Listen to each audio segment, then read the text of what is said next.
Today we'll be talking about orchids and their care. With me today is one of the most popular plant orchids, the Phalaenopsis.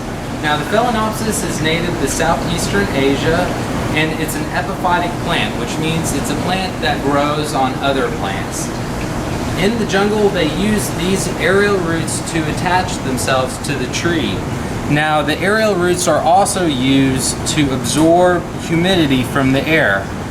In that sense, it differs from the typical house plant. So when you want to irrigate your orchid, you want to irrigate with humidity.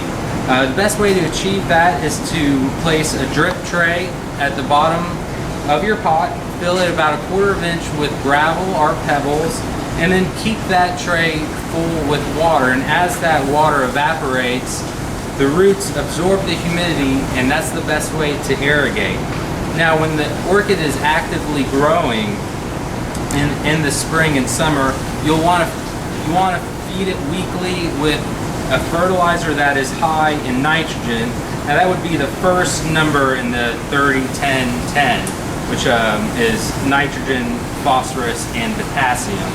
So once a week you would mix this up and just submerge your orchid in that solution.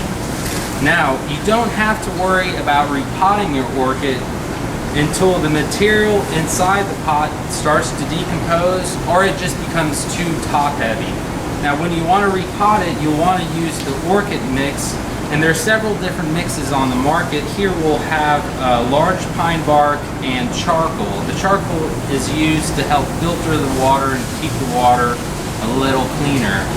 Now the best place to put your orchid in the home or office is an eastern window, a window that doesn't allow direct sunlight to hit the leaves, as the leaves will burn if they see direct light.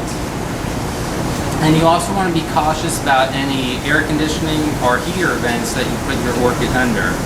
Now if you have any more questions about orchids and their care, feel free to comment on our Facebook page or just come by.